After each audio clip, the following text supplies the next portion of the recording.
Javelina men's basketball fans, welcome to episode 13 of the Javelina men's basketball show. My name is Andres Salina. I'm alongside Coach Johnny Estelle. The Javelinas are coming off a loss at St. Edward's, a very tough loss, which they fought to the very end, and then an impressive 60-point second-half performance against St. Mary's to go to 13-3 and 9-2 this year. So, Coach, thank you for taking time out of your day to join me. Good to be here. So, Coach, whenever you're looking back at the St. Edward's game, yeah, we didn't get off to the start we wanted in the first half, but you saw the fight of your team. You saw the resiliency. You saw the big-time plays, a putback dunk from Rashawn Thomas, and all types of plays.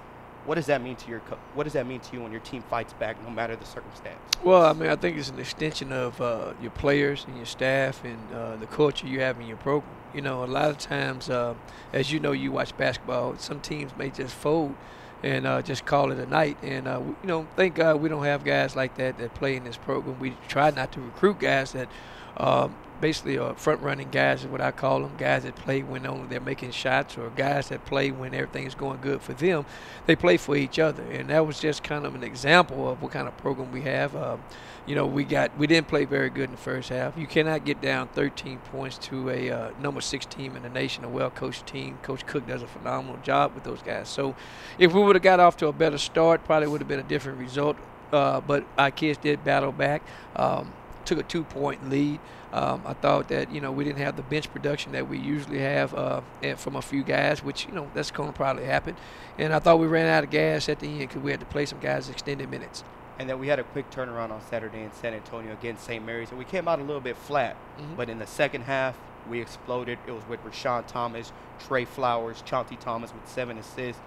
Is that what you envisioned for those guys whenever you recruited them? Yeah, I've been telling the team, the version of our team, the true version of our team, hopefully, is having John Mouton, but he didn't play very well, had 1 point, and Trey and Rashawn all hitting on all cylinders. And the likelihood of that is, probably slim or none, but hopefully as we get closer to the end of the conference, it gets there, especially in the postseason. But, both of those guys were hitting. It made the game a lot easier in terms for Chauncey and the other guys, that it opened up lanes for penetration, and it gave them confidence in terms of seeing the ball go through the hole. So, it was really good. I mean, I haven't had many teams shoot 71% from the field in a half, and shot at almost 60% for the game. So it was kind of a one of those unique experiences that we witnessed, and but we got to play better in the first half. And as we travel from place to place all over Texas and even other states, we tend to see a lot of fan support. We see a lot of parents. We see Mouton's parents. We see Rashawn's parents, Trey's, a number of parents. How impactful is that for you as a coach to know they support you? Oh, I think it's huge, and I think that's where, basically when we recruit, that's one of the biggest things that we look at. We want to get into the homes, or we want to meet the parents. We want them to come to campus. And as much as they're probably looking at us and evaluating us, we're evaluating them. So it's a two-way street. We want to bring families and kids from families that have been disciplined, that have been, raised the right way, that fit our type of culture. And it's displayed when you look up and you go to Austin, and there's about 50 or 60 people there, and you have families driving from Houston and all over the place. There in Austin, I mean, Deontay's family, they just go everywhere. The Moutons, they everywhere.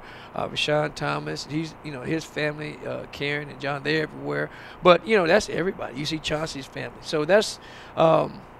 Trey's family. That's just a example of the commitment to their children and also the program. Sammy Brooks' parents. Sammy is redshirting this year, and you see them everywhere. Who would come to a game when your child is not even playing and he's injured? Well, those kind of folks. So as big as our program is internally on this campus, it starts at home, and it's good to see them guys come out and support us. And now the focus shifts to this Thursday, which is Pack the House night against West Texas A&M, the 4th-ranked team in the country, the leader of the Lone Star Conference. How important is this game for you and your team?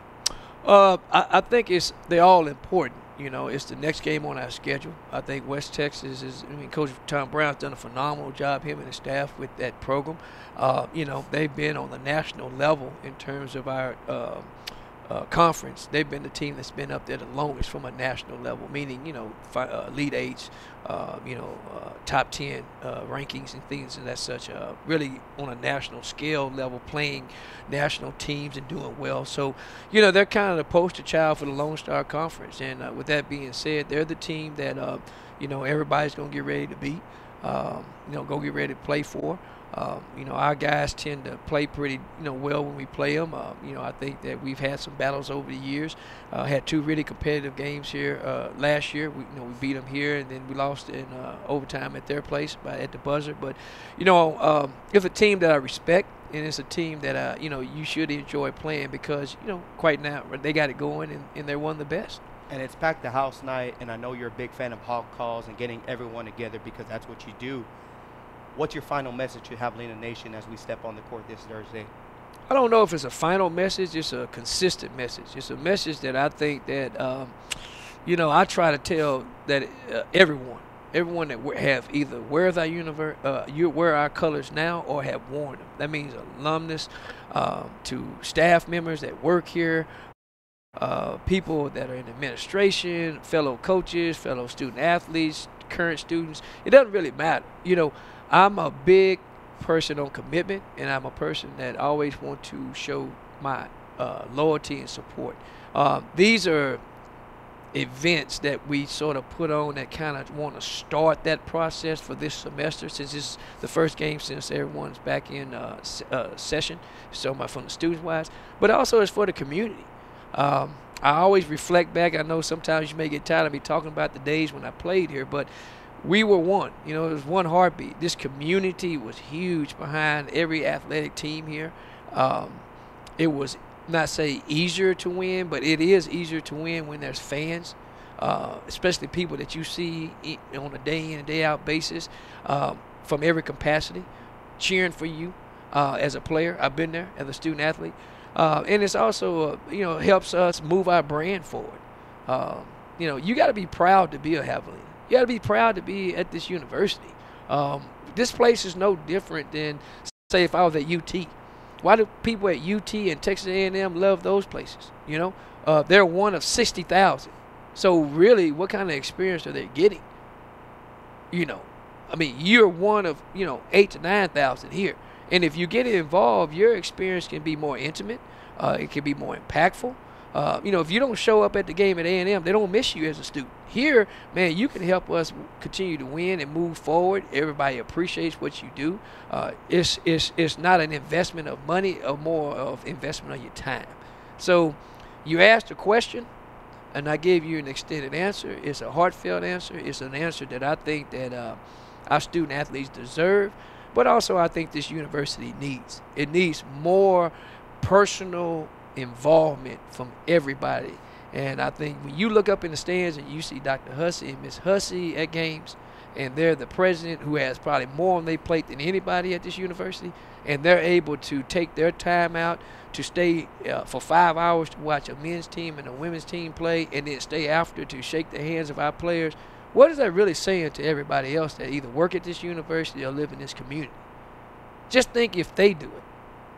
And with the amount of opportunity that they have to impact young people's lives, maybe these kids will be 25 years later like me, able to say how much this university means to them.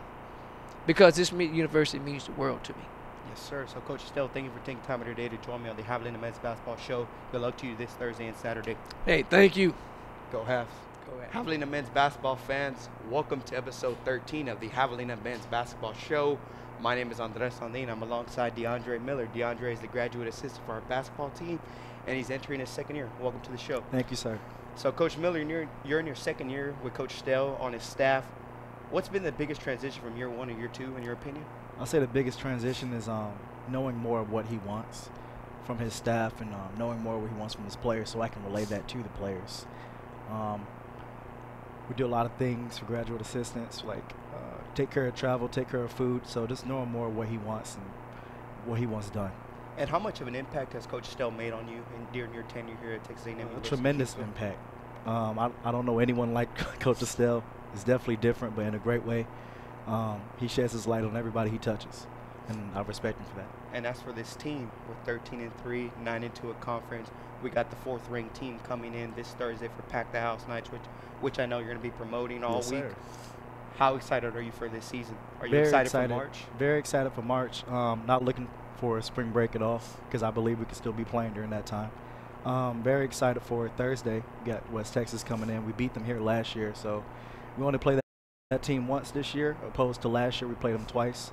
So I just feel like this win would be huge for us because it would count as 2, really.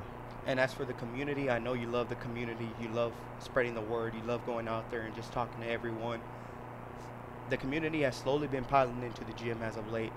How excited are you for Pack the House Night? Very excited because we had a lot of people last year, but now we're on the upside of things and we're actually winning. And so I expect a lot more to come this year. And as for your future, your goals, what are they, if you don't mind sharing? I would like to become in operations of basketball, or if I'm allowed it, I would love to do community service work with sports, professional sports, or college basketball. And one more thing that I'd like to do with all my guests, a fun fact. What is a fun fact about you that you think Javelina Nation should know? I was born in Alaska, which is a fun fact for me because nobody believes me. I'm a military brat, and so I lived in Korea, Alaska, New York. I just lived in a lot of different places. And I know there's something special that happened at Arlington Baptist. Can you share that? We won national championship my freshman year. How does that help for this team? I believe it could be a motivating drive. I haven't brought the ring out yet, but I feel like I will pretty soon. And Coach Miller, good luck to you this Thursday and this Saturday. Thank you, sir. Go Habs. Javelina men's basketball fans, welcome back to episode 13 of the Javelina men's basketball show. Once again, my name is Andres Salin, and I'm alongside John Guerrero. John's a graduate transfer from North Carolina Central, where he's had a lot of success. So, John, thank you for taking time out of your day. Appreciate you. So, John, you're in your first year with Coach Stell, and you've played a lot of basketball during your tenure. You've seen a lot of great things. You've been to a lot of great places. You made March Madness with NC Central. What's been the biggest transition from Division I to Division II? Well, you know, there's a lot of differences, but to me, one of the things I've been most grateful for is the purity of the game. And what do I mean by that? A lot of times at the Division I level, guys have personal agendas. And what that leads to is you may have 3 to 5 guys who are more focused on how can I get more shots? How can I get more accolades? Whereas here at this level, we're focused on winning. And to me, that's been refreshing, and it's something that I really value at the Division II level. And when you talk about the purity of the game, how much do you think that revolves around Coach Stell? 100%. If anything, it's truly a testament to the culture that Coach Stell and his staff have forged here at Kingsville, because I'm sure at other places, even at this level, that's not the case. But it is the case here, and I think it's really one of the main reasons that we've been successful this year. And how valuable is this? I know in a few short months you'll be graduating, you'll be a master's student. How valuable do you think that'll be whenever you carry on what Coach Stell has taught you into your next phase in life? You know, absolutely. You know, I look at sports as a microcosm of life. So if I can use the lessons that Coach Stell has instilled upon me here, it will lead to success elsewhere, because really how you do anything is how you do everything. So I'm extremely grateful for the opportunity that Coach Stell has given me, Coach O, the entire staff really, because we're learning every day and we're trying to get better. And as for this team, I know you've won a few conference championships at NC Central. How do you think that could help this team as we enter March and those later games that mean so much more? You know, absolutely. Bringing experience into the situation is always helpful. And for me, the biggest thing for our team is when you get to March, a lot of time the game slows down. A lot of the time you're in a close 2 to 4 point game, and the thing you have to remember is the value of one possession. Whether that means getting a stop at a key time or executing a play and being in the right spot and paying attention to detail, it could be the difference between winning a championship and crying tears of happiness versus losing and you have tears of joy. And as for this team, we're 13-3, we're 9-2 in conference. How excited are you to be a part of this team and seeing these guys evolve on a day-to-day basis? You know, it's a great opportunity because as far as all the teams I've been on, I would say that this is the team with the highest quality of individual people that I've ever been around. Everyone is really at a level where they're just trying to help the team win, and there's an unselfishness that is exciting to be around. And to me, it's sort of rejuvenated me like, wow, this is, you know, it's just completely refreshing, which is sort of the word I've been using a lot. But we have a great opportunity if we just keep listening to Coach, keep working on what we can control to keep this thing going. And as I like to do with all my guests, I like to conclude with a fun fact. Is there anything you think Javelina Nation should know about you? Yeah, fun fact for me is actually while I've been in Kingsville, I adopted a cat named Richard. And the guy, he's been a constant force for me as someone who's a friendly face I see every night. I may have had a bad practice, a good practice, but Richard's always there for me. So shout out to Richard, my new friend, my new cat, and adopt a cat if you have an opportunity. That's what I have to say. And what's with the name Richard? Well, that name was actually given to him when I arrived at the apartment. I saw someone on the second floor, saw Richard, and they're like, "Hey, Richard, come here." And I was like, you know what? I think I have to take care of Richard now. So he's been a great force for me, great friend. Well, John, thank you for taking time out of the day to join me on the Javelina Men's Basketball Show. Good luck to you Thursday and Saturday. Appreciate it, my brother. Go Habs. Go ahead. Javelina Men's Basketball fans, I have a very special guest. Entering his first year, Coach Michael Madrid of the Javelina Women's Basketball team. Coach, thank you so much for joining me. So, Coach, as you enter your first year with the Javelina Women's Basketball team, what's been the biggest thing you've seen thus far from your team? Well, the biggest thing from the team has just been their buy-in. As far as nobody likes change. It's just kind of a human nature thing, and so having a new staff come in, really changing the culture, the philosophy, terminology, just really change in general. And so that's always one of the toughest things when you take over a new program. But I think our kids have really bought into what we're doing, and they're excited about how our program's moving forward. And as for the future of this team, the future of your program, what do you envision for this team? The biggest thing is just being competitive. Obviously it starts with recruiting. We want to recruit young women that, number one, want to come in and get their degree and understand the importance of family and relationships, and that's what we look for when we've got recruiting. And so, once we're able to get the type of young lady we want in our program, I completely see us being very competitive in the future. And as for your hashtag that you all established called Have Courage, what was the meaning behind that? The biggest meaning behind that is just to have the courage to make decisions that are right for the team.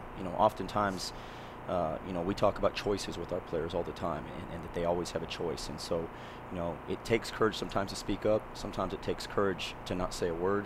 And so we just are continuously trying to empower our young women to make the right decisions to help our program moving forward.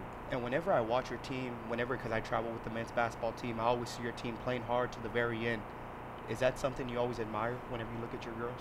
Oh, absolutely. I think that's going to be a staple within our program and everywhere that I've been. And I'm a firm believer that your team takes on your personality, and that's one of the biggest things that we talk to our players about, is that we're never going to quit regardless of the circumstances. If we're up 20 or down 20, we're going to coach them extremely hard, and we expect them to play hard. And so that's something that is never going to be questioned within our program. And as for this Thursday, it's your first Pack the House night, which we have a very daunting team coming in, West Texas A&M.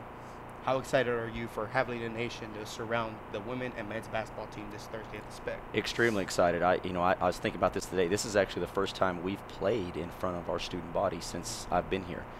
So excited for the semester to start, excited for our players to get here, excited for the team to get here, but excited for the fans and for the community. West Texas A&M is obviously an extremely well-coached team, and they're extremely good, and so just excited for the opportunity to play another game and improve.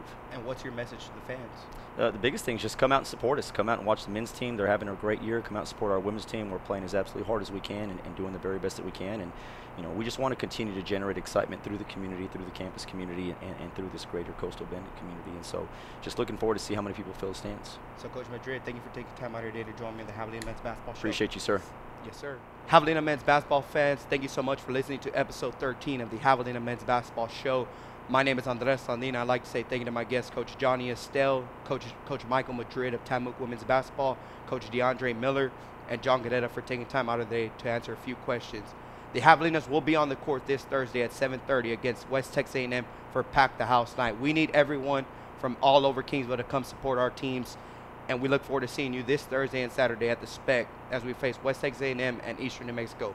Once again, my name is Andres Sandin, and go Habs.